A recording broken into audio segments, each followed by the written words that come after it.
بعد الدهر وقبل البينة.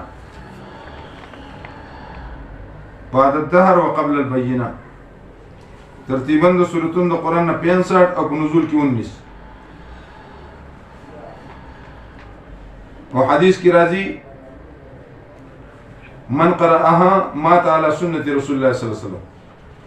څوک چې دا سورت وي د نبی علیہ السلام په سنت به مړ شي، مرګ به په هغې راځي. د مخکې سورت باره کې وي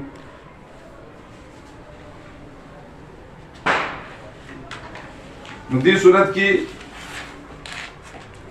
په حصه اوله کې امور انتظامیه متعلق د زنانو،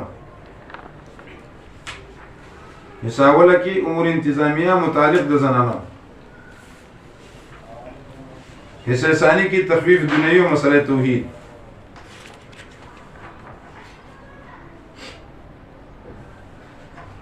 فطلقوهن لعدتهن مستقبلات لعدتهن.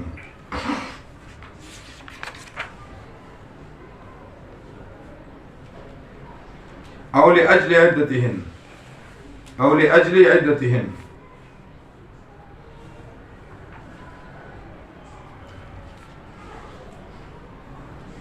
په دې حیثیت سره چې شمار د عدت د دې ممکن و دا په دې حیثیت چې طلاق په تور کی چې پای کې وتی نه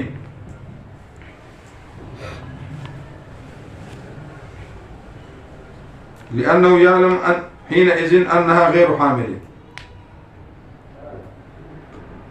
د بیا به شمار د ثلاث دریو حیزو نور الانوار کې دا لیکلي إلا أن يأتينا بفاحشة مبينة. عمر سيبوي خروجها من بيتها قبل انقضاء عدتها هو الفاحشة. لو خذ الطلاق شلا عدت نه ده پورا او د کور نوزي دغه فحش. اسكنون من حيث ما سكنتم. نو چې سکنه ثابت شو مطلقو د پاره نو په اتفاق سره هم ثابت شو د مطلقو له او دا مذهب د امام حنیفه دی. امام شافعي سوي چې د مطلقې د پاره نفقه نشته د وجه د قول د فاطمه بنت قیس نه. هغه د عمر سوي چې د دا غي د وجه نه منګه یو شی نشو ختموله. یا ایها النبی اذا طلقتم النساء لقيل رسكنا او خرچه ورکه مطلقه عامه ده سواء كانت رجية او باينة او مغلظه وي